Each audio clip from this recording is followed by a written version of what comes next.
to them. All right. I think that might be a more, have a little more flow. All right. First, checking to make sure everyone is seeing and hearing okay. Okay, good. As are we. So I'm going to go to a certain location here. Let's see, that's not how I get there. This is a newer Kindle, so I keep forgetting exactly how to go to where I want to go to. Let's see, is it here? Here it is, page location. Got it. So I'm going to review first the doctrine of original sin. I think some of the biggest questions from last week's reading was, what is he doing with the doctrine of original sin? That notion that somehow, because of the story of Adam and Eve in Genesis, that we that somehow we are all quote unquote stained with sin from the moment of our creation. And so this is location 522 in the Kindle for those using the Kindle. And in the it's in the chapter 6, the nature of sin. So it's probably about 1/3 of the way through that chapter. The paragraph begins, a better and more Christian method. All right. And so he is obviously seeing original sin as something that doesn't make a lot of sense to him. It's what? Page 51. Page 51. Yeah. Yeah, thank you.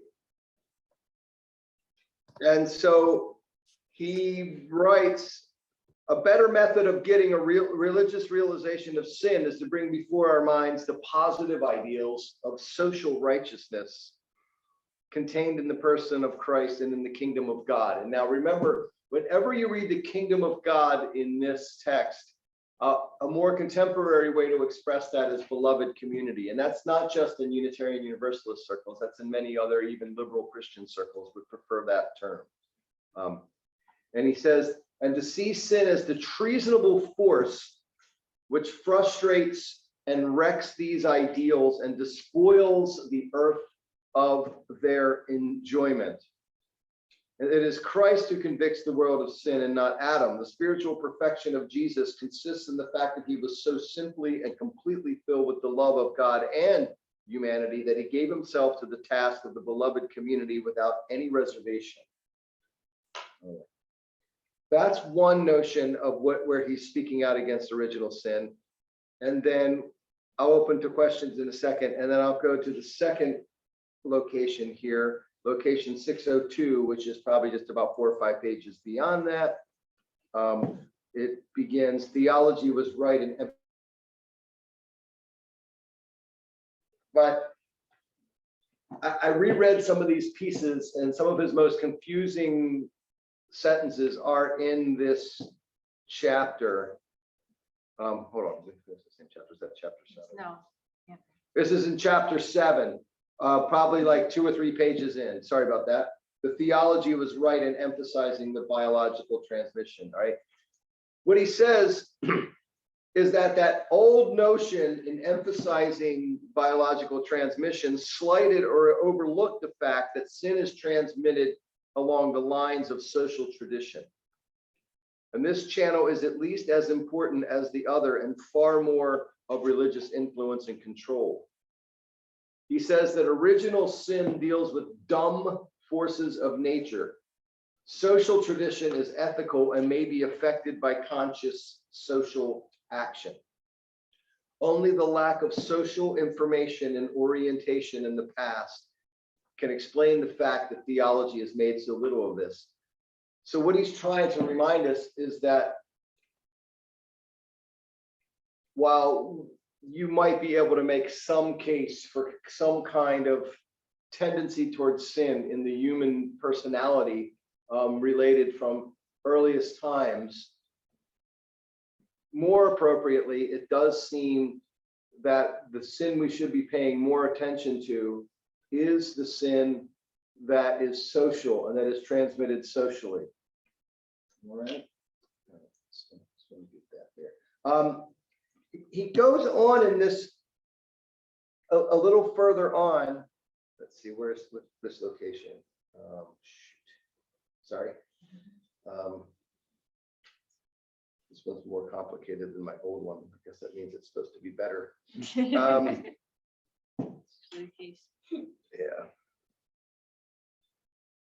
And he says the permanent vices and crimes of adults are not transmitted by heredity, but by being socialized. And then he goes he lifts up some things that we might have a problem with, but he also lifts up, blood feuds and lynchings. And he talks about how the social body, the social contract, the community is easily corrupted by social transmission, socialization of its members into encouraging them to do things that create disharmony and distrust in the world. So that's where he is trying to take us in all this. And I think he unpacks all of these much better in these next couple of chapters. So we're going to go through these next couple of chapters pretty slowly. Yeah. So let's look at chapter 8, the superpersonal forces of sin. So who might have an idea what he means by superpersonal? I can't see him back. Sure, go ahead, Giancarlo. You're here in the room. I can see you. I don't really have much of a guess other than as opposed to supernatural. So beyond the personal. So he's getting very sort of Latin here, super meaning above and personal meaning person. So, it's just a more complicated way of saying social. Organizational. Say it again, Foxy. Organizational. Organizational. Say hello to Nicole. Hello, Nicole. I have a question. You do have a question. Go ahead, Foxy. Yes, I do have a question.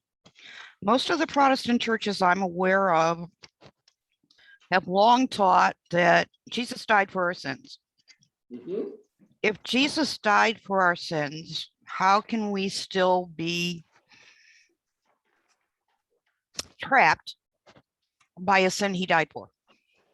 Oh, you sound like a medieval theologian trying to wrestle with the orthodoxy. That is exactly the kind of question you should be asking yourself and the rest of us. Well, that's part of the reason that I no longer practice Christianity. A small part, but a part nonetheless. So that is, and I'm actually going to return to some doctrines of sin at the end of the class. Okay. Since I've found the kindness in my heart to challenge you all to write your own doctrine of sin. But one of the things that is the most confusing to folks who are not willing to just embrace the orthodox theology of traditional Christianity is exactly what you said. If Jesus came and died for our sins, why am I still depraved? Why am I still inherently sinful? And as Calvin will say, and we'll get to John Calvin at the end of the class, why would a Christian say that humanity is inherently depraved and carries the stain of sin even on the soul of newborns, he will say. We will come back to that because that has a lot to do with why I myself am not a Christian. And my guess is many of you too. So we will get there. So I'm now in chapter 8 for the super personal forces of sin. And that simply means the social forces of sin, those forces of sin that are not just by an individual. In this, he lifts up Josiah Royce, who was writing more about sociology and the problems of society. And so he lifts him up at great length, and he says that Royce writes in The Problem of Christianity that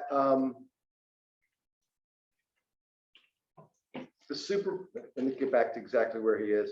Professor Royce was deeply impressed with the reality of superpersonal forces in human life. He regards the comprehension of that fact as one of the most important advances in knowledge. There are in the human world two profoundly different grades and levels of mental beings. Namely, the beings that we usually call human individuals, and the beings that we call communities. Any highly organized community is as truly a human being as you and I are individually human. Only a community is not what we usually call an individual being because it has no separate and internally well-knit physical organism of its own. But because of its mind, it is therefore not manifested through the expressive movements. But there are reasons for attributing to a community a mind of its own. So what this is doing in 19th century early sociological discourse, and I'm just going to leave Royce to the side at this point because I don't find him easy to understand. Basically, what he is saying is something that we would speak of today in one way as systems theory. And what systems theory reminds us is that any given group of human beings takes on a life and a culture and a set of values and a way of expressing itself that is different than any single individual in it, and sort of has a life of its own.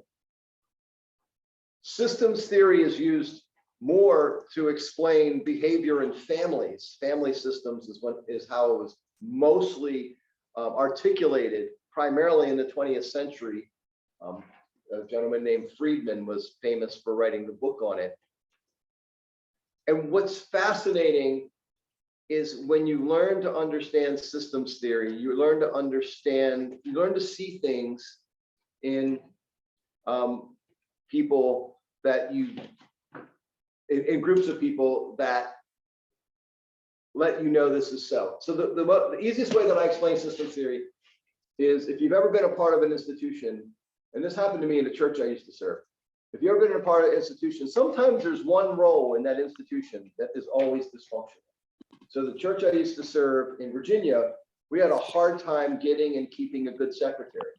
I don't know why, but for some reason, there was some pain in the history of that system that whoever served on the secretary, as a secretary, was not respected or something. And it was impossible even to get good people to serve as secretary. A more close to home way to explain this is your family around the Thanksgiving table. You know, when people come home for family gatherings, we tend to start revisiting and playing again roles that we have learned how to play in the past. So, you know, the rambunctious child, even though they're an adult, might act up. The one who drinks too much, even if they don't drink much when they're not at Thanksgiving, will drink too much. The one who can't stop upsetting mom, who probably doesn't upset her any other time of year. At that particular family system, the way it's gathered on that event, they aggravate mom. I mean, so we see this operating in systems, and it really does help us understand that sometimes whatever happens in a group of human beings is not always the product of simply individual behavior. And sociologists began to learn this in the way that they started to study. Sadly, they don't write a little more clearly from time to time. But probably the best phrase that he quotes from Royce says, "The mental life of the group can possess a psychology of its own, which can be studied. Their mental existence is not a creation of abstract thinking, but it is really a notion that there is a difference in the way groups act as individuals act. And that seems like a dull moment for us, right? Like, of course, but we grew up understanding this and having sociology as part of the fabric of our learning growing up. But sociology was really only even thought of in the late 1900s, late 1800s, excuse me, late 1800s. Anyway, so I'm gonna do that. I'm gonna share one more thing, then I'll ask for some questions, okay? So Rauschenbusch goes on and on to really focus on the power, both good and bad, of groups. He puts this out when he talks about some of the groups in our national social life to realize how they vary in their moral quality. His suggestion is that a group has its own values and therefore its own morality and ethics. I'll share more about that at the end, but here's what he shares about it from chapter 8. The paragraph begins, "This conception is of great importance." What is that? Oh, it's page 79. No, what's on the screen? Oh, I did not share that. Kathleen Richards. Who's? We have to kick her out. All right, I'll take her there. Okay. Sorry, Bella, give us a second. Sorry about that. That was someone we did not recognize. Hello? Yeah, there's Catherine. She has her camera on now. Oh, she's back. She's a person. Oh, hi, Kathleen. I didn't recognize you. We thought you were a Zoom bomber. Sorry about that. How are you? Welcome to the group, Kathleen. How are you? Nice heart. Thank you. Love for Jesus with the roses. Yay, thank you. Careful with screen sharing. All right, here we go. Because remember So we here have we go. screen share. What is that? I fixed this. No one can screen share, but you and I. Okay, here we go. So what Rauschenbusch lifts up here, he talks about the different groups. I'm sorry, give me a second. All right, so he talks about the different groups that have a sort of a moral and ethical input on society and therefore on individuals. So he talks about college fraternities. He talks about, university groups of scholars. He talks about trade unions. He talks about political parties. He talks about like the informal machines in politics, military organizations. He talks about, the police force or the insider group of a political party. He talks about the Freemasons. So he's just trying to point out that these are the super personal forces, these groups of people that have certain values and want things to be shared and approached in the same way over long periods of time that can either add to or detract from our ability to be moral agents in the world. And we've learned recently, because of some of the studies of neuroscience, that when we develop allegiance to these social groups, we often, sadly, make decisions to focus more of our attention or to agree with the social group than actually follow our own critical moral reasoning. This is called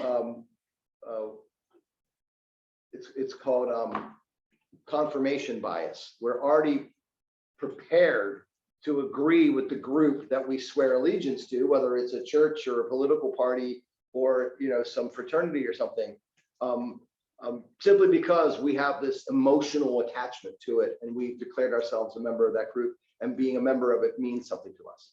All right, I'm going to stop right there. I'm just trying to get us to understand this super personal forces. It's basically what is the social nature of this.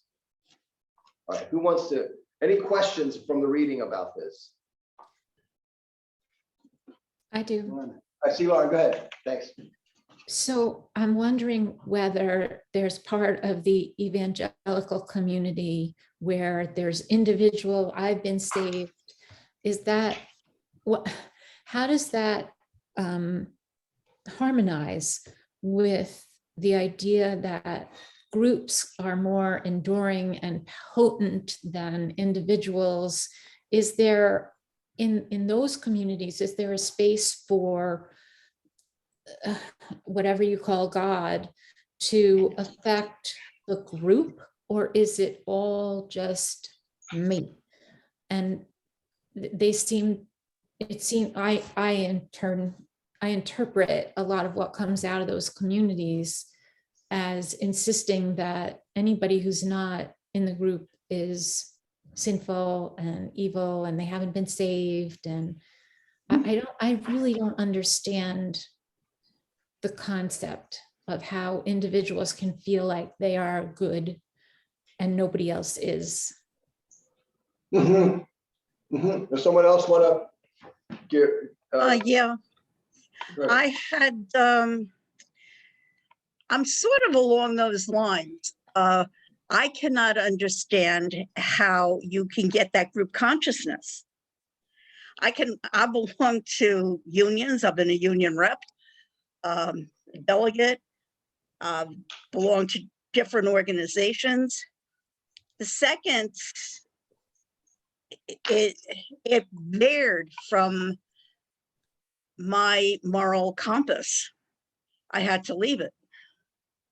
So I can't understand how you can get so caught up like these people with QAnon into these theories or ideologies and follow against your own conscience.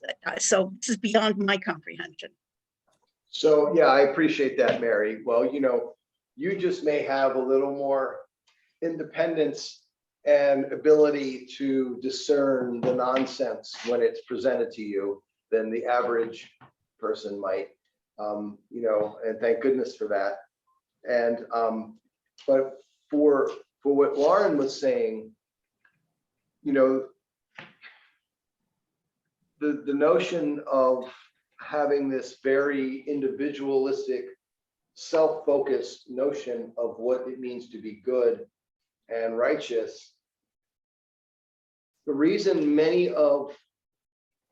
reason that many of folks who follow that religious path are so eager to let folks around them know that they've been saved in the way that they understand is because that is what that group expects them to do. It doesn't just expect them to be saved, it expects them to tell everyone else they've been saved and to invite them to do it as well, right?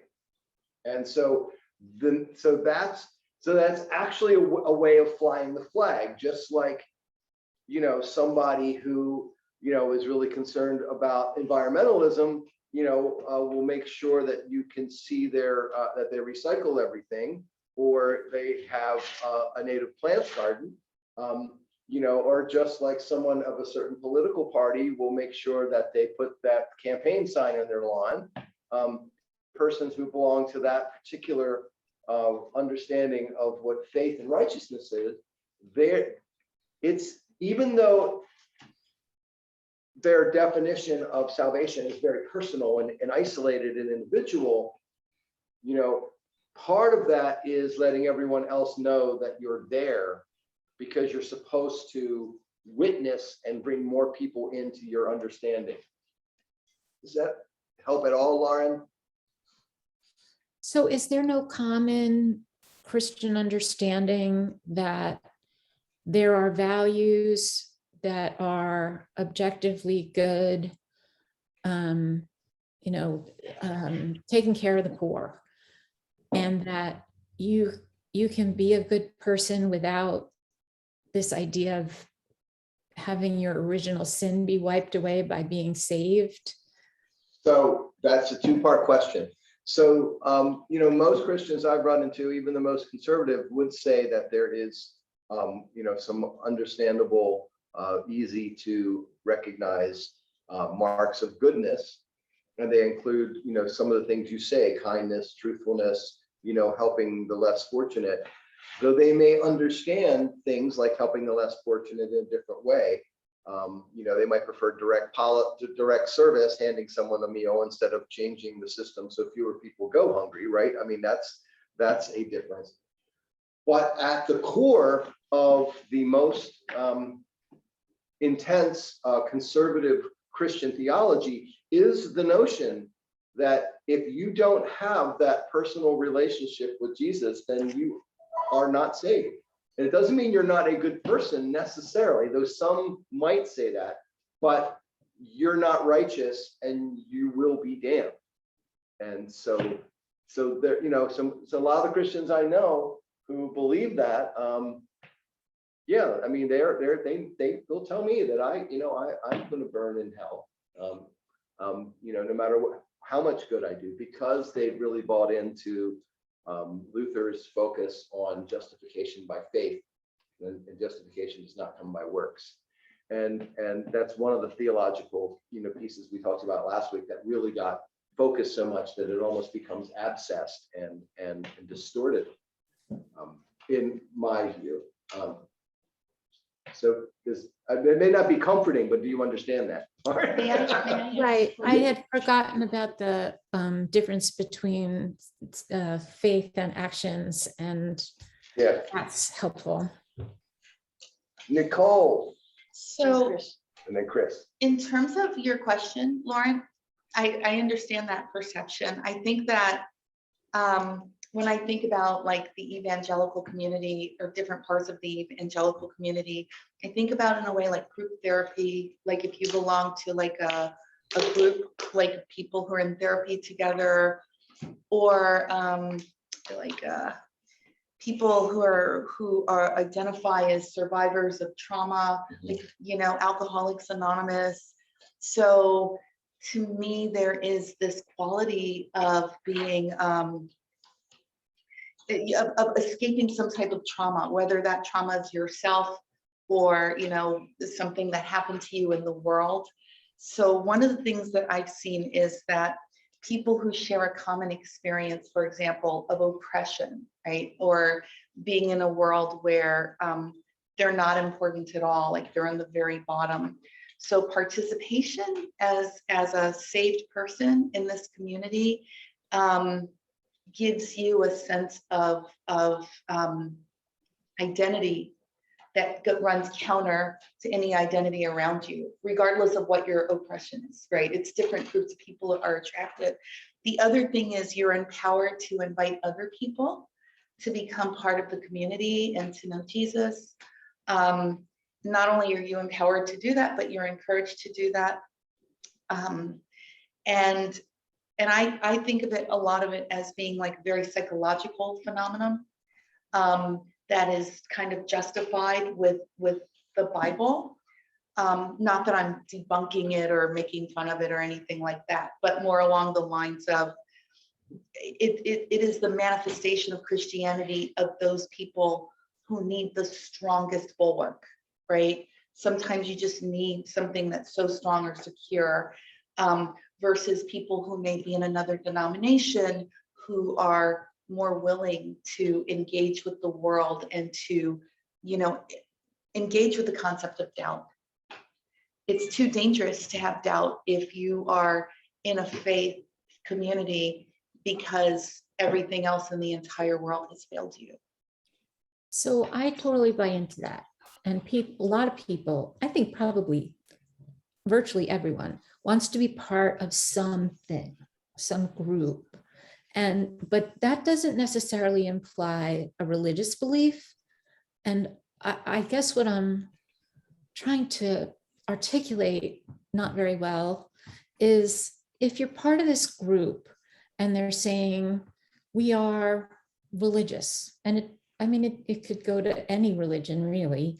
I'm part of a mosque, I'm part of a temple, I'm part of a, Buddhist group or a yogi practice. So if you're aspiring to have this group have high values, but then you're accepted because of a statement of faith without any acts to support what you're saying, that's where it breaks down for me. Well, I agree. so let's just move beyond this. So basically, there are acts that they engage in.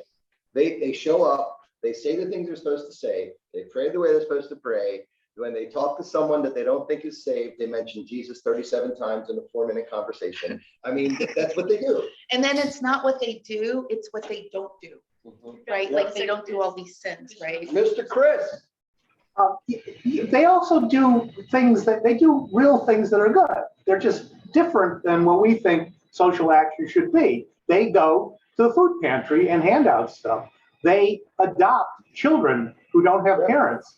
You know, Christians do good things, but they're all one-on-one. They don't like government. It's part of their conservatives and they're Christians, and it's all overlaying it. But they don't think they're terrible people, and they think they do good things. They think not giving out unemployment benefits is not a good thing necessarily, but giving somebody a turkey for Thanksgiving, that's the way you do good acts. That's, you know, so that's sort of, that doesn't do much for me, but they really feel they're doing good stuff. Good. All right. Giancarlo? I think a component that really feeds into the conception of being a part of a group and seeing yourself as good recently has been, and well, always, but especially in a different way now, is nationalism. And how he mentions in the next chapter how faith and governments have used each other to bolster the allegiance of common people. And I think personally, as someone who grew up post 9/11 generation, I really see this in school with the Pledge of Allegiance, and I've you know, kids have been suspended for not standing, you know, and in the Boy Scouts, oh, forget about it.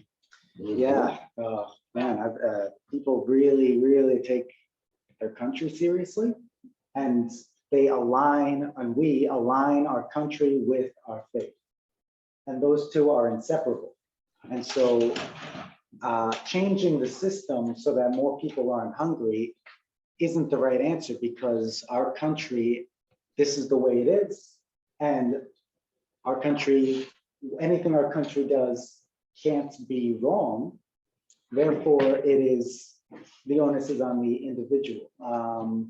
Right. So that is why I'm. It's very difficult to separate those things, and I've been in that place. Like I look back at myself and in that indoctrination into the kind of conservative, the Boy Scouts kind of militaristic mindset. There's no breaking out of that. That's it has a very strong grip. So let's talk about some of that and what underlies that, because we're heading there. So one of the things that you may have heard me say from time to time from the pulpit is that beliefs have consequences. And so if you believe that only a small number of human beings will be saved, a number of human beings are righteous enough and good enough in God's sight to be saved, then you're going to make different decisions about the public policy in the country in which you live, right? So you may think, why should I'm one of the saved, God has shined on me, why should I give my money to a government that's just going to give it away to these people who are, you know, not involved in doing what's right, who are not honoring the Lord? Why should I be involved in public policy that looks to try and make everybody equal? Because everybody isn't equal, because I believe there's only, like, you know, 1/100th of 1% of us right now who have a chance of being saved. So why would I do that? If I believe that everybody but people like me, other than the elect, are going to burn in hell for eternity, well, of course we should have prisons. We're just getting them ready for what they're going to have in the next life. And those prisons should not be very humane. People say things like that. When Sheriff Arpaio was asked why he was putting prisoners in the 115-degree heat of the Arizona desert because they had so many prisoners they couldn't be inside the building. He says, I'm preparing them for the next life. They think this is bad. Wait till they get to where they're really going for the rest of eternity. Beliefs have consequences. Theology matters. That's why we're doing this class. And most people who think that way and who support that public policy are not saying to themselves, to heck with those prisoners, we're preparing them for hell. But it's not a very long leap conceptually from one assumption and belief to that public practice. Is that clear? And also they think God ordained America. Wait, what's the word? How do you, like, America's chosen? Like God, God made it like this. So Predestination. God's country. Predestination. So if you believe that God has already decided on top of this who's saved, and it doesn't matter what you do, because the people who are saved are already down in the book, because he knows everything's going to happen for all time, why bother to do anything? It's beliefs have consequences. That's why bad religion is actually a public health crisis. Let me say that again. Bad religion is a public health crisis. It is destroying this country. What'd you say? How much of that bad religion, as you're calling it, has to do with people who are either unintelligent enough or unbrave enough to challenge a messenger who gives you messages that are in direct countervaience to your Bible? In other words, they're sheeple. They aren't thinking, they aren't doing anything except monkey aping, mimicking, repeating exactly what they've been told with no thought. Oh, Foxy. I love you too. You don't sleep well at night, do you? Actually, I sleep very well at night because I don't have to deal with these people very often. I look at them when they say, have you found Jesus? And I said, you lost him yet? Again? So Well, Jack on him. So, wow, there's so much there that, I would caution us against suggesting that these folks don't have intelligence. They just have a different intelligence that they use in a different way. I'm sorry, there's a difference between. There are those who are. There's a difference, right? I know. Among some, Candace Owens and some of these others are really, out there too, kind of outdo the white evangelicals too. So there's a certain belief system. It's interesting to me that the deeply Christian African American leaders that I've worked with, including some folks in Baltimore who had a hard time with gay rights when it first became a thing, and had to move their congregation to accept gay people, LGBTQ people. They've gone farther than a lot of the white evangelicals, because they come. I think it's better, but for example, the thing about like the benefits, like they'll take the benefits, like, you know what I mean? They're not turning those down or saying, get those. I think it's still the same evangelical dynamic, and it's disturbing in that way. But I think that different groups gravitate to it for different reasons. I think that they're white calling, evangelicals but they're calling themselves evangelicals, correct? And they're calling themselves Christians, these evangelicals. A lot of what they do isn't even part of that belief system. And a lot of it's counter to that belief system. Christianity unto itself is supposed to Let's be. save some more of this to our last class to talk about how we're going to save Christians from themselves. But right now, let's get back to the text a little bit, all right? Because there's a lot here and our time is short. This is great stuff, folks. I appreciate it. So in this next couple of chapters, Rauschenbusch is really getting tough. So what does he do? He starts talking about the people who are exploiting the common folk as parasites. He uses this term a lot. And this is kind of dangerous language in some ways, because similar language was used against the Jews in Nazi Germany and against other marginalized peoples, right? But he says in the text, history should be written to explain the nature of human parasitism. It would be a revelation. And he talks about all these folks, the Roman publicans. This is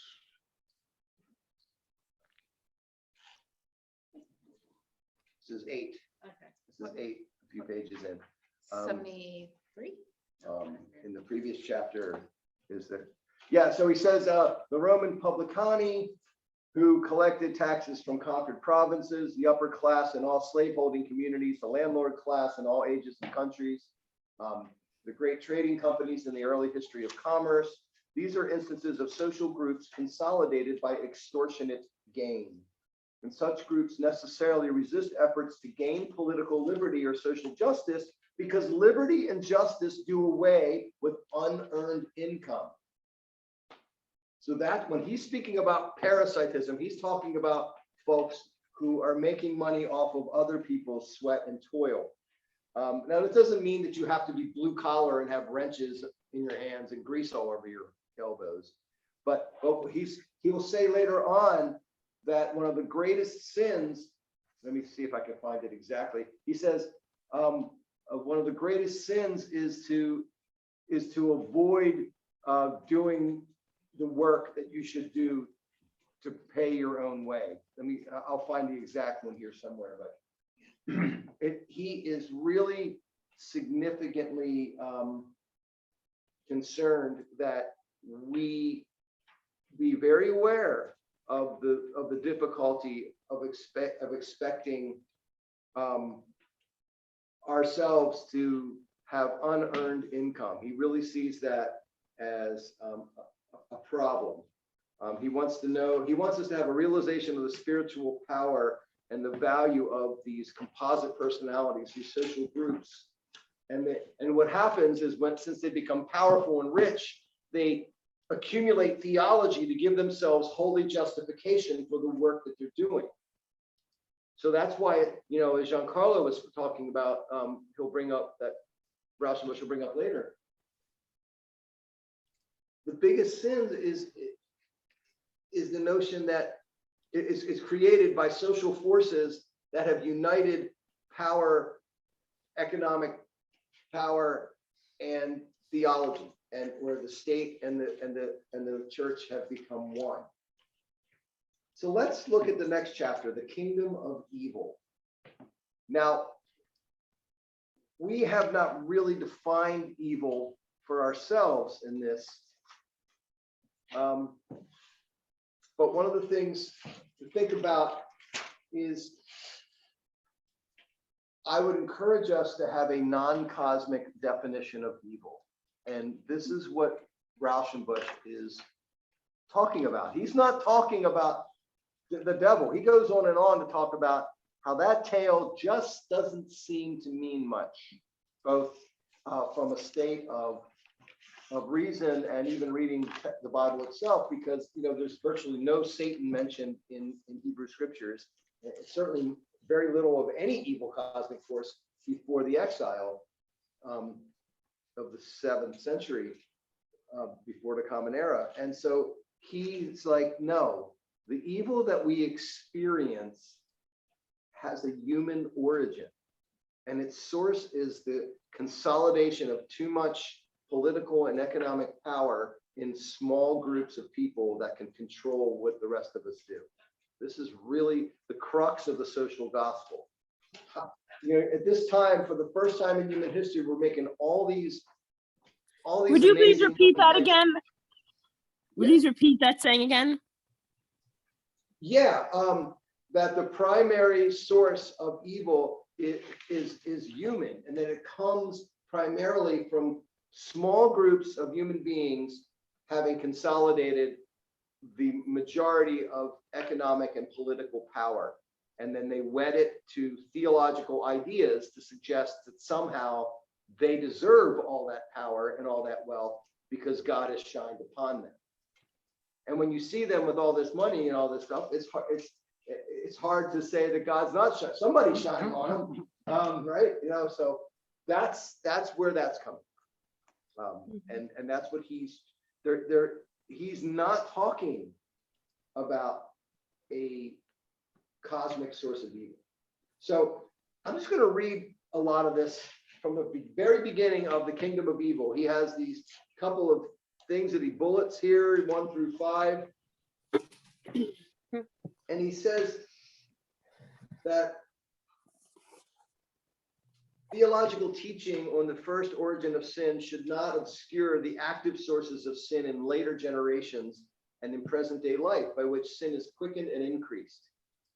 And then he reminds us, an approximation to the reticence of Jesus and the prophets about the fall of man and to their strong emphasis on the realistic facts of contemporary sin would increase the practical efficiency of theology. In other words, what do the prophets and Jesus say? They're pointing out the groups of the powerful that are preying upon the weak and the needy.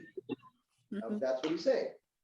Number 2, an active sense of failure and sin is produced by contrast with the corresponding ideal of righteousness. Theology, by obscuring and forgetting the beloved community, has kept the Christian world out of a full realization of the social sins which frustrate the kingdom. The social gospel needs, above all, a restoration of religious faith in the reign of God, he suggests. I would just say in beloved community, in order to create an adequate sense of guilt for public sins. So to give you a sense of this lack of guilt for public sins, in the earliest days of the state of Kentucky, I guess it's a Commonwealth, the Commonwealth of Kentucky, a Presbyterian minister who was not a slaveholder got up in front of the Kentucky legislature when there was a debate about whether or not Kentucky should permit slavery. And he said, questions of this kind have no place in the legislature. They are for the church on Sunday morning. So even many of the religious folk in our age, and many of them may not say it that blatantly today, but that's what they think and that's what they feel and that's how they act. They believe that there is a separation, that whatever happens in the economic and the political realm, outside of a handful of their pet issues like abortion and some other things, you know, the church should not be speaking on it. No one says that they're consistent. We're not saying they're consistent, but this is where this comes from. This has an old history. Number 3, he says the doctrine of original sin has directed attention only to the biological channels for transmission of sinfulness. It's neglected and diverted attention from the transmission and perpetuation of specific evils through the channels of social tradition. Theology, number 4, has not given adequate attention to the social idealizations of evil, which falsify the ethical standards for the individual by the authority of the group, and they deaden the voice of the Holy Spirit to the conscience of individuals and communities and perpetuate antiquated wrongs in society. These social idealizations are the real heretical doctrines from the point of view of the beloved community. In other words, when you have a whole group of people with power and wealth, shouldn't teach the actual history of the United States that includes a critique of racism. That's what he's talking about. You have this group with power, they all think the same thing, they think it's divinely sanctioned, and they are not inclined to speak out against their own group because their group membership means so much to them personally, socially, professionally, perhaps. All of these things are exactly where Rauschenbusch is pointing us. And then he goes on to say these things just a couple pages later. The life of humanity is infinitely interwoven, always renewing itself, but it still always perpetuates what has been. The evils of one generation are caused by the wrongs of the generation that preceded it and will in turn condition the sufferings and temptations of those who come after. This is why you will hear me say things like, will our tales be told by our progeny, by our posterity in tales of glory as people who were willing to do the hard thing and make the hard choices? Or will we be seen as folks who simply were afraid to do the hard thing and change our society? You've often heard me say something to this effect, that we are duty bound to leave this world better than we found it. This is exactly what Rauschenbusch is referring to. A couple more of these, and then I'll ask for some more questions. So again, he talks about the unearned labor. He talks about how economic systems and the power that come along with them, and then the religions that support and benefit from them, just perpetuate misery. Whether it's how the Mexicans were ridden by the Spanish, or how capitalistic Europe fastened its yoke on the neck of Africa, he writes, or how Negroes were hunted from a northern city like beasts, or when a southern city degrades the whole nation by turning the savage inhumanity of a mob into a public festivity. He's talking about lynching again. We are continuing to sin because our fathers created the conditions of sin by the African slave trade and by the unearned wealth they gathered from slave labor for generations. Even he calls these stupid dynasties that they continue to reign by right of the long time that they've reigned. They just become the background. They become, people don't know any different. And, you know, individuals are like, well, why should I rock the boat? I mean, he's really getting right at it in this book. He's telling us what's wrong with our culture and why it's so hard to change things. This is why I'm so excited about teaching this book. So I can keep going on, but you get the idea. He even goes farther and calls some of these parasites human ticks. This is difficult language to read, considering how it was used for other people. But he says the laws, institutions, doctrines, literature, art, and manners which these ruling classes have created have been social means of infection which breed new evils for generations. Wow. All right. I've preached enough for one night. All right. Observations, questions. Is there anything I left out? Is there anything confusing? I want to spend a little time on a couple of statements of doctrine, but let's go. Deborah, go ahead. Just go ahead and speak up. I don't always see it. So. Oh, okay, sure.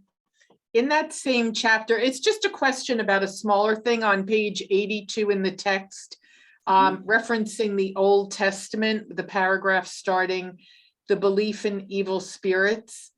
So I'm wondering about what he says after. So first he says, the belief in evil spirits is so common in ethnic religions that the relative absence of that belief in the Old Testament is proper cause for wonder. There are only a few passages referring to them, few returning to Satan. Okay. So then he goes on to say, though, it is altogether likely that the belief in dangerous and malicious spirits held a much larger place in the popular religious life of the Jewish people than we would gather from their literature if the higher religious minds who wrote the biblical books purposely kept the popular beliefs down and out of sight. That gives remarkable support to those who regard the belief in personal evil spirits as a seeming and dangerous element. It feels like conspiracy theory kind of time. Nobody talked about it, but they probably were there. And then the higher ups kept it down. And it's like he has a vested interest in seeing that there were evil spirits. Question. No, I think I can explain this. He doesn't explain this very well. What he's trying to get at is that what we have grown to call Satan actually is not demonic, that there are not these demons, there are not evil spirits.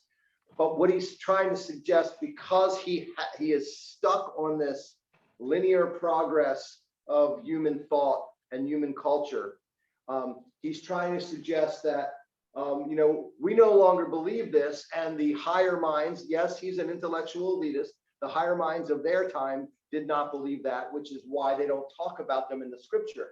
But what he hasn't mentioned here is that he's left out. He hasn't really talked about this, but if you read the books of Kings and Chronicles, the main thing that the kings and the priests are concerned about in those books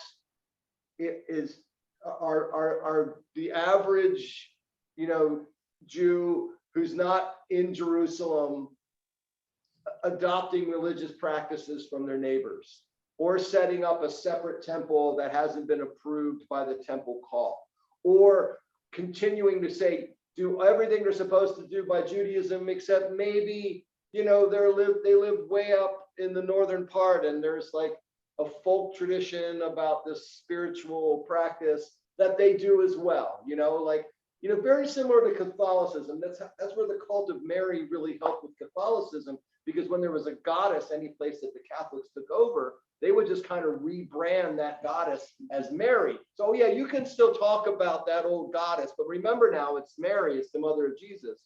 In Judaism, they weren't doing that. They weren't renaming it, but they were terrified that they would get away from the approved worship of the temple. And if you read that, what's a tenebrint, you'll read that in the ancient scriptures. Basically, a tenebrint is a couple of logs set up to be an altar in the middle of the woods, so people can worship on their own without having to travel all the way to Jerusalem, because there wasn't a synagogue on every corner in ancient times, right? And so that's what he's referring to. He says, most likely, as in any other culture, people aren't just doing what the priests say. They were doing what had meaning for them, even if otherwise outwardly and culturally they were fully Jewish. That's how I read it. Does that help you understand that? Some? Yes, thank you. Yeah. One thing on page 89, paragraph 1, towards the end of the paragraph, it says, so the belief in a satanic kingdom of evil drew its concrete meaning and vitality from social and political realities. It was the religious interpretation. So it started with the social evil, right? The concrete, secular social evil, and this was kind of, put on top of it, right? Appended onto it. Yeah. So it actually came first. So, when we say things like hell on earth, that was the original intention. It was about hell being, how do we express the hell that we're living in on earth right now? That's right, because if there's a God that's all good, and I'm experiencing this here, there must also be some kind of cosmic echo of this. So Foxy might know something about this, or others who've studied a little bit of the ancients. Our word for hell comes from an ancient Hebrew word called Gehenna. And Gehenna was an actual place that you could see from the Temple Mount. And in Gehenna, in ancient times, it's where they used to do human sacrifices. And part of human sacrifices was burning the bodies while they were not fully dead. Sorry if you just ate dinner. And so this notion of a burning, horrible place was initially an actual place within sight of the Jewish temple.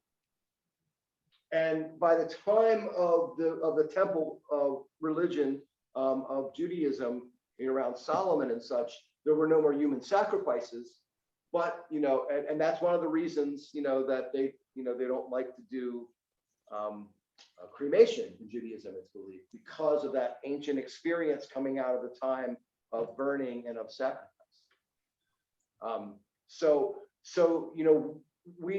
These cultic memory, race memory persists. These old stories, they don't just get told, they somehow just live in our DNA. Jung, the famous psychologist, writes about this, and there are echoes of the ancient past that come up in us, and we don't always know why. Anyway, so that's a piece of that. Does that help answer that query? Yeah.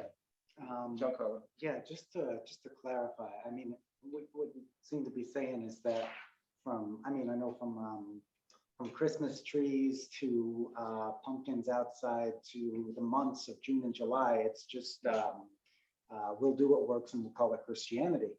But yeah, he seems to think that or at least what I'm reading is that the notions of evil spirits and external lesser gods. I don't think they're unique to pagan religions or even like Christianity. There's lots of them. I mean, but in Italian culture, the malocchio, the evil eye, is, you know, like that. My grandfather had a horn from his dashboard. Yeah, That's where that comes from. yeah. I don't think, and of course the higher ups in Christianity put that down. Like, oh no, that's like immigrant stuff. Is that what he's saying happened to the Hebrew text in a way that was kind of filtered out? And is it really any different? I don't think it's much different, and it slowly comes back in. Everyone's making me think I need to teach the Elaine Pagel's book, The Origin of Satan, is one of these classes. Oh, yeah. It's an amazing text which really documents the emergence and prestige of Satan over the ages. So yeah, I think that's really useful. I appreciate that. I think what he's really trying to get us to understand is simply, because he's coming from what he believes is an enlightened place. He is an intellectual elitist. He doesn't necessarily think he's the smartest person in the world, but he thinks he's part of that class. He believes that in his age, people are beginning to reject old notions that he is comfortable calling superstitious, right? And I would really wonder what he would think today, because the surveys today suggest that more people believe in evil spirits and angels than did 50 years ago. More people believe the earth might be flat than believed that 50 years ago. I mean, you can go down the list. We are actually living in a less reasonable age than the age in which I was born in 1962, in some ways. Do you mean like by proportion or by, because I'm a little. By proportion, yeah, by percentage. I mean of the American population. I mean us. You know, And you know. technology has only amplified that, right? Oh, yeah, Whereas yeah. technology could have made us more logical, presumably. Well, it or has- at least more accurate, I think. Right. Yeah, logical is a difficult term this year. Yeah. 'Cause there's We- more than Reverend one Scott, kind. what I'm seeing is a difficulty for him in trying to address a social theology and a consciousness in people, because everyone from the powerful to the subjugated seems to view evil exactly the same way. Anything that hurts me is evil. Mhm. And so if the powerful see social change hurting them, that's evil. If the subjugated see social change as helpful, it's not evil. Yes, Mary, that is right on. So this is the philosophical conundrum that we end up with when we want to have a more reasoned discussion, and we reject certain superstitions. I'm willing to call them that. I'm a proud universalist, so I do not believe in the devil or in hell. And so once you dislocate the source of evil from a sort of equal but negative force to God, it's very easy for it to become relative. And whatever is going against my self-interest, therefore I can call evil. That is a whole other philosophical problem with this whole discussion that always emerges. And it's good to always keep that in mind. I'm going to move to a couple things, ask a couple questions, and then spend the last like 15 minutes of class looking at some expressions to prepare you for your writing assignments. Just with my little laugh there. The statistics of social morality are the pulse beat of the social organism, he writes. The apparently free and unrelated acts of individuals are also the acts of the social group. But when the social group is evil, evil is over all and affects many more. He's just, again, beating that drum, making sure that we're not escaping our own accountability for not changing what we can, or from profiting from what we shouldn't. He does not want us to talk about a demonic Satan. He wants to talk about social evils, which he believes should be easy to identify. You know, there was a show about 12 years ago that was trying to talk about ways to appeal to evangelicals for environmental policy, and you know, they found this one guy who was doing a lot of really interesting things, and he was super right wing as far as Christianity goes, and he was okay in my estimation, except when you got to the question of, you know, what would you do if there was no way for you to understand your position as being ordained by God? And he couldn't even fathom that. He's like, the only reason I'm this rich and have this much land and can do all this is because, you know, I have to assume that I've done something good enough that God loves me more than other people, which is a very interesting thing to hear someone say. I think the other side of that is the Calvinist notion that all of our destinies are determined before the beginning of time. This is what Calvin will talk about. It's called double predestination. We used to call it double secret predestination in seminary because it really makes no sense to me. But it's like you are already predestined to either be saved or be damned. And yet still, as you're living your life, you have to do good to let everyone else know that you've been saved. And it's just such mental calisthenics as to be almost useless. One or two more things and a couple questions, and then I'll move towards the end because I actually could do this all night. So we're going to go to the 10th chapter, the social gospel and personal salvation. Personal salvation, is that what it is? I'll figure it out. What chapter? I'm sorry. Yeah, chapter 10, chapter Page X. 95 in the book. As one student, I used to have a cop and called him Malcolm the 10th instead of Malcolm X. That's awesome. Yeah.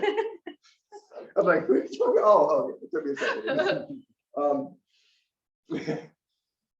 So we're going to stay here. So here, and I'm turning to this part of the book because he really unpacks sin in a way I think we can understand. So he says here in a paragraph that begins, when we undertook to define. So it's page 97, I'm told by my trusty assistants over here. When we undertook to define the nature of sin, we accepted the old definition that sin is selfishness and rebellion against God. But we insisted on putting humanity into the picture. The definition of sin as selfishness gets its reality and nipping force only when we see humanity as a great solidarity and God indwelling in it.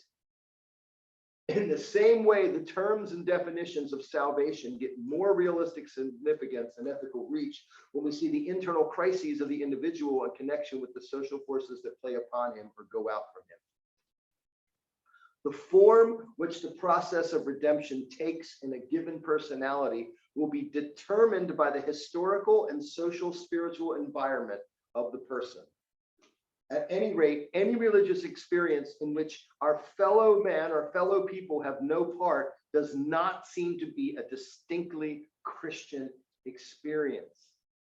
He goes on, if sin is selfishness, salvation must be a change which turns us from self to God and to humanity.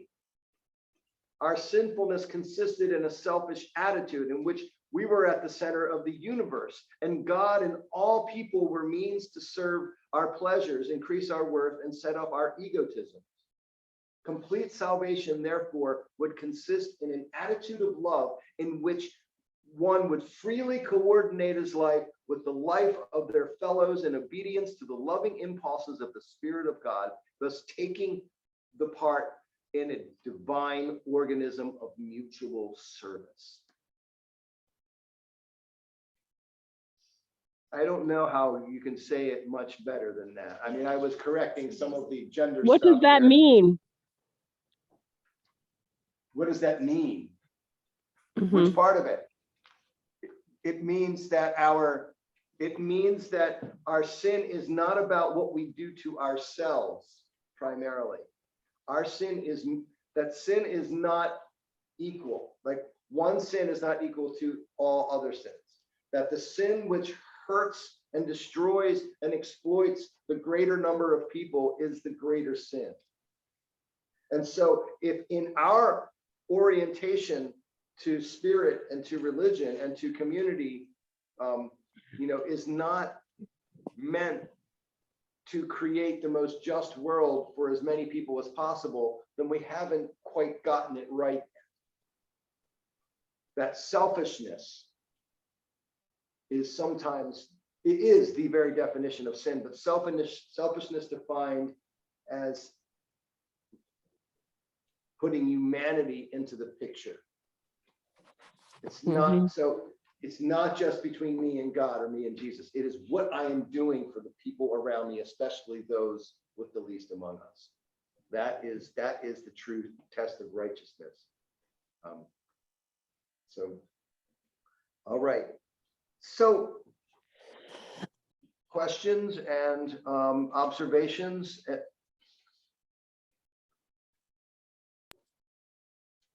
Sure, Giancarlo. I think part of the what Nicole, you were saying before about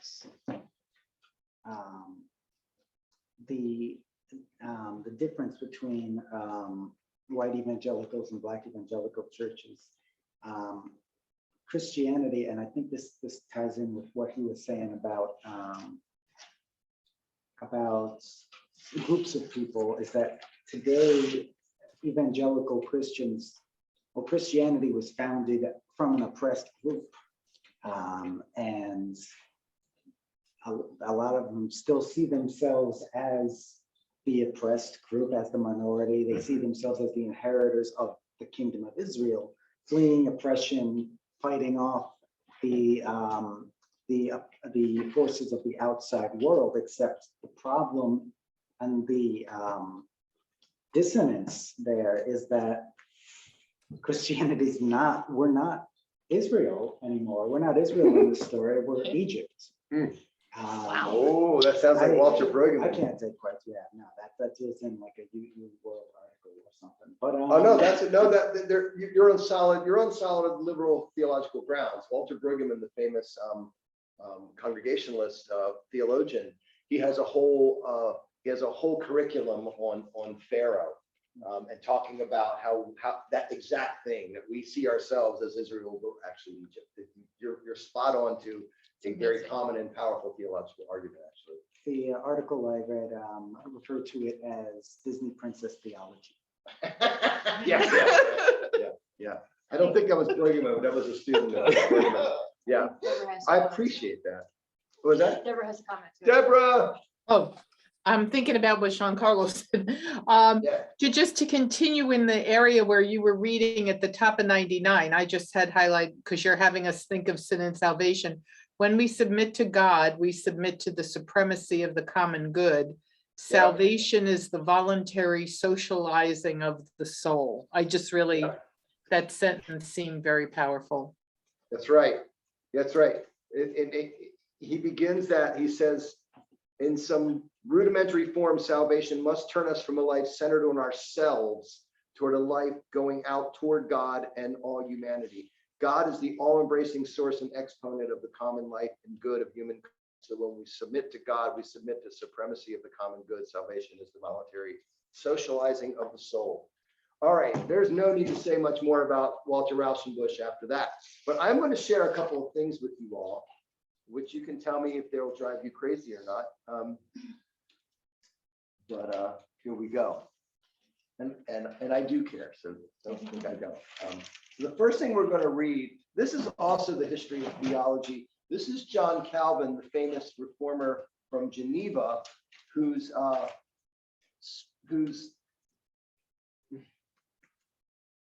we'll just read them and you'll see.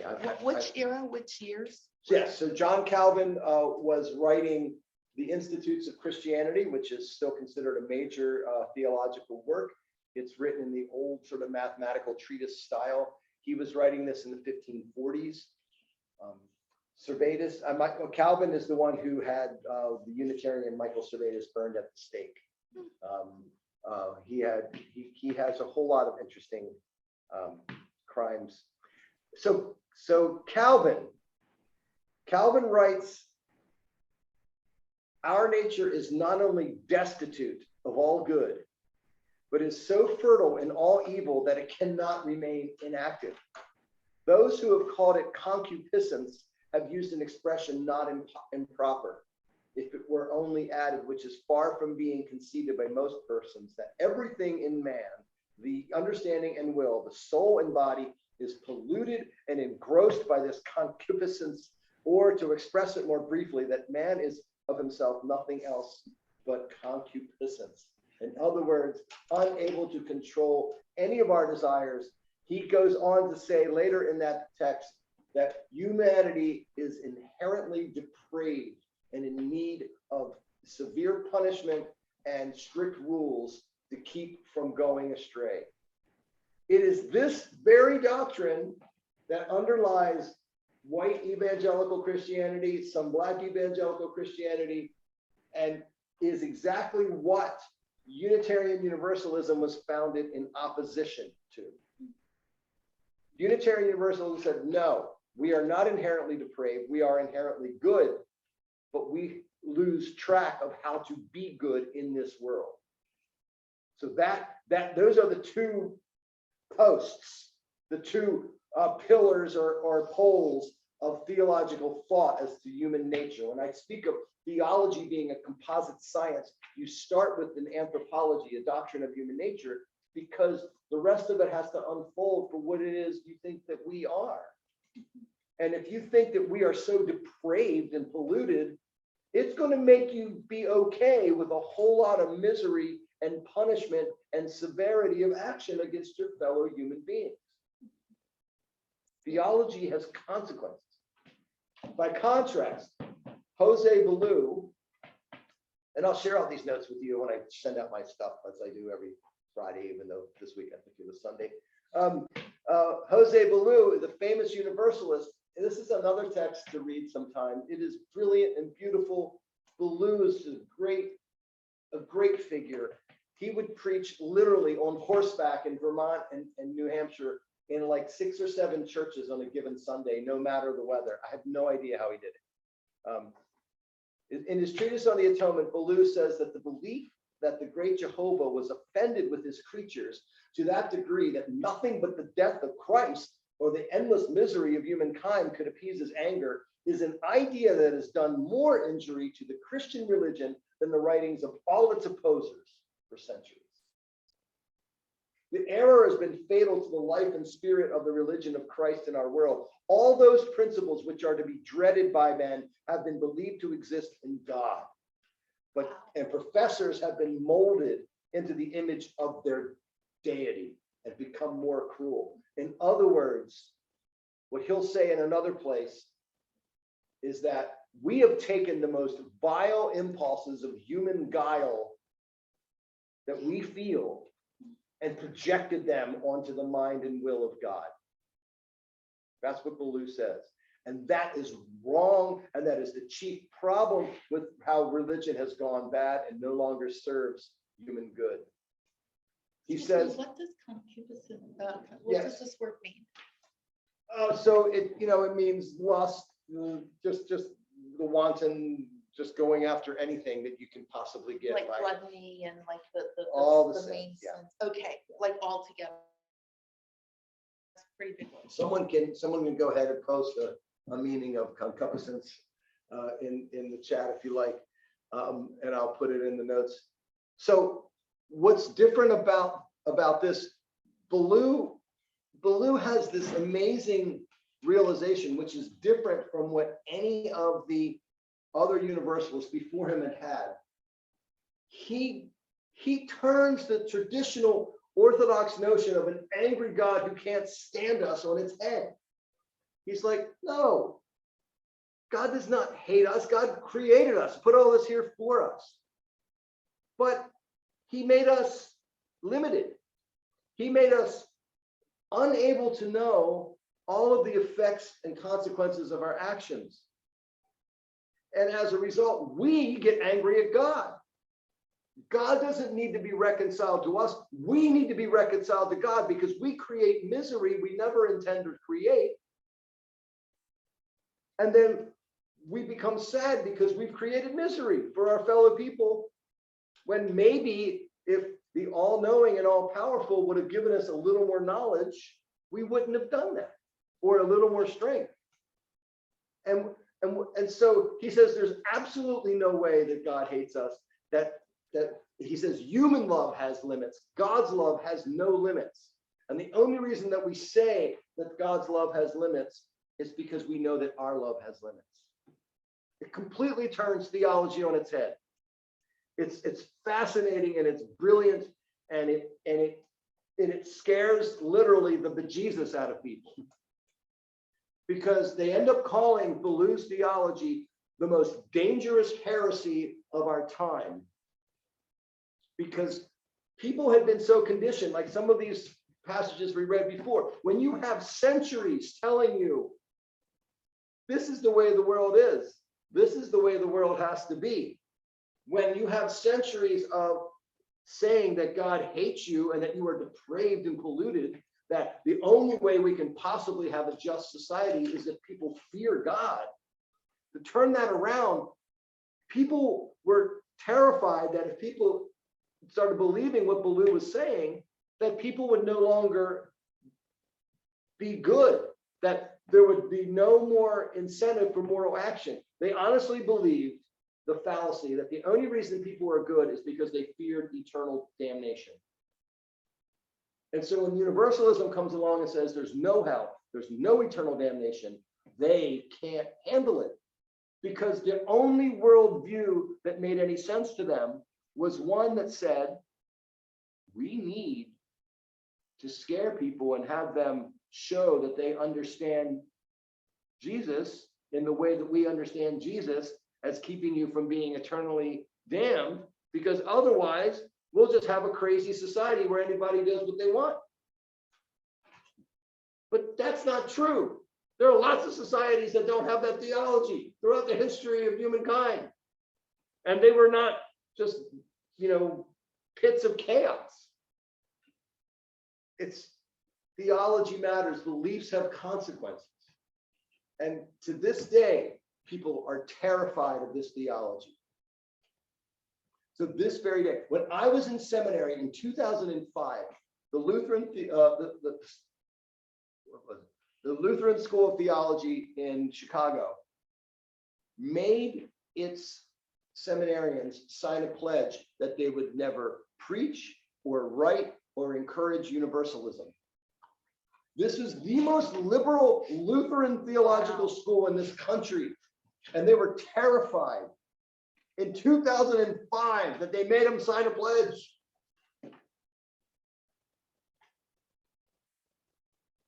These old institutions do not know how to receive innovation. I pray that our institution never becomes that difficult, but we have our stuff, and I'm not saying we don't. In fact, sometimes I think our God is innovation, and we throw away the good stuff from the ancient times a little too quickly. But that's another sermon. But so that's where we are. This is what we have with Rauschenbusch. Next week, we're going to look a little bit more at chapter 11 and chapter 12, and that's it, because the rest of his book is basically apologizing for the way Christianity's been done, or arguing about these notions of social sin, social salvation, because I want us to be able to articulate in a theological manner that other people from interfaith sources will recognize as part of the conversation our own understandings of sin and evil and salvation. So next week, chapters 11 and 12, and we're going to flip from there to some exercises to start flushing out some of these definitions. And then our last class will be sharing whatever we come up with and then seeing what it means for us and what do we do next with all this work. And I have a question about our assignment. yes, Based on what we just reviewed, do you Mhm. think that's like we should start with an anthropologic like introduction? I Like in think- terms of an outline, I was thinking like, like you segued through it.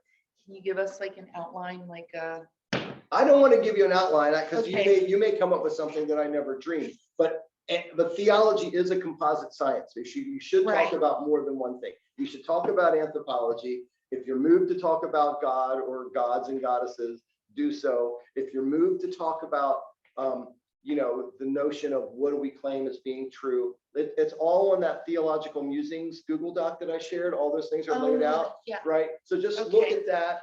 But the anthropology in many ways is and the cosmology are the two most important, though they all add richness to it. But I'm not expecting a fully, developed treatise that we can Articulated, yeah. publish, by Christmas. I just want us to get started. When did you send out the theological musings? I sent it out. I'll send a link Okay, with this thanks. week's Yeah, because stuff I again. read you everything and I just. It's all good. It's all good. Yeah, I'll send out that link with my notes this week. All right. Any questions before we close? Because you guys got me on a roll today, and I wasn't about to stop myself. Awesome class. I think Dr. Jones was saying something. Barry, you trying to say something to us? I think Lauren is too. Lauren threw something new. Oh, go ahead, Lauren. Whoever, just go ahead and speak up. Foxy too. Nope. Foxy? Yeah. You know where my theological stance comes from. Mm-hmm. When you do not believe in a single life, Mm-hmm. the question of salvation evaporates. Mm-hmm. Well, think of it as social salvation. So even some of the Christians, the Universalists in the end of the 19th century they say, look, all souls will be reunited with divinity after death, whether it's after a period of purification or it's immediate. So what does it mean? What is it that saves us and saves us now? Because no matter what we might become, Foxy, all we know, what we know best is what we are now and what's around us in this moment, right? And so they would say, what is it? What does social salvation mean? What is saving? What saves the most and does the most good? Is that helpful? I think so. Okay. Yeah. All right. Who else? Go ahead, Jean. Well, it looks like Dr. Jones was. Oh, go ahead, Mary. I have a way of looking at things that I got from other readings. Can I bring that reading in as my own? Not as my own, but as what I follow. Sure. I would just like to echo what Cher said, and that when we were the Unitarian Church until the mid-90s and renamed ourselves, and I remember one time asking Charlie, because as raised as this, pretty secular Jew, salvation always sounded so Christian religious to me. And it always meant you're not going to go to hell. Like God is so good, he wouldn't send you to hell. And that's a meaningless concept for me. So I'm not saying for tonight, it's late, but I hope maybe next week you could maybe do a few minutes on the Unitarian version of what salvation means. Unless So everyone I'll give else. it to you this quickly. What promotes beloved community? What helps to ensure human thriving? What way of living, what set of values is less likely to create misery? I can Okay. totally get behind that. Thank you. Yeah, and I will try, I'll try and flesh that out, but that's just sort of my shorthand definition of salvation. And I understand it's a loaded term. So, but that's part of my reason for wanting to use the term, and I'm just asking you to use it for the class. You don't have to use it after the class. Is I want to be able to say to, you know, my conservative Christian friends, even my middle of the road Presbyterian friends, yeah, we have a doctrine of salvation. It's about what promotes human thriving. It's about what creates the least amount of misery. It's not about, we're already, as universalists, if we choose to embrace that old notion, we're all saved already. So what creates beloved community? You know, so if you think of it that way, as a here and now notion of building the best that we possibly can together, that's what I'm looking for you to explore. And if you go to a theistic place that you want to talk about, you know, the other notions, but, you know, we don't believe, you know, as a religious movement, we were found against the notion that we will be damned. So it really has no, salvation never meant that in a Unitarian Universalist context, that we were saving ourselves from damnation. All right. Who else? Giancarlo. Did I lose it? Wait,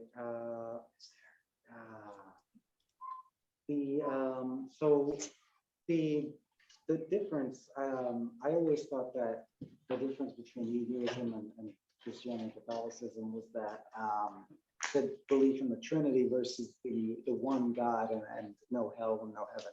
But I think here it's outlined more fundamental than that is the Christian notion, which my Christian friends and Bible studies I'm in, is be not of this world. I gotta get offended when they say that, because like I like this world. Like, I don't know, like it's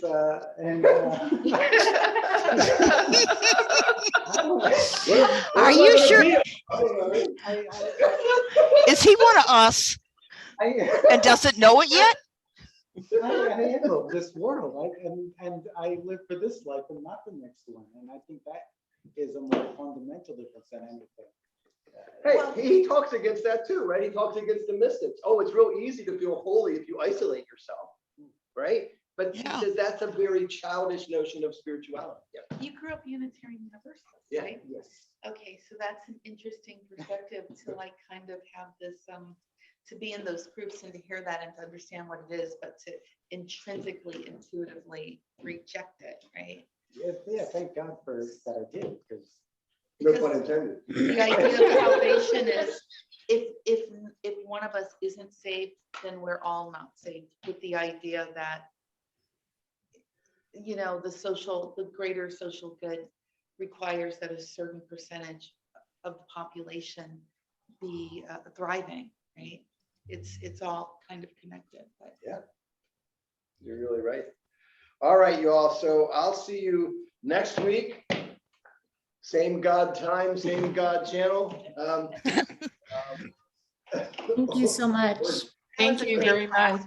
Scott, yay! You guys bring out the best in me, so I can say. Even when I got bad hair, I probably should have worn a hat tonight.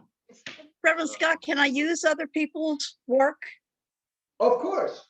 Yeah, just make sure you attribute it, you know, for your own sake. I mean, if you're gonna, you know, send it beyond this room, I mean, just so we can learn from it, you know, it'd be nice to know who you're using. But yeah, of course.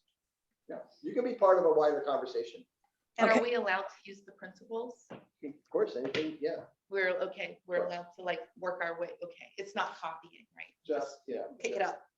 Your goal is to come up with something that means something to you. And we're gonna hear it with love. I don't know how much we'll challenge one another. We might ask you to clarify things, you know, if we don't understand that you write. Great. Can't wait to hear everyone's. Yeah. Would you make- Would Would you make sure that I'm on that mailing list? Because I haven't seen anything since first week. Really? Oh, Really? You didn't get the Zoom thing today? I haven't gotten anything except what Otter's forwarded to me. Oh, well, I'm gonna look right now to make sure I got your right email address. Thank you very much. All right, I'm gonna go ahead and end the class. Thank you all so much. I'm gonna stop recording now. Wave bye to all the pretty people who watch us.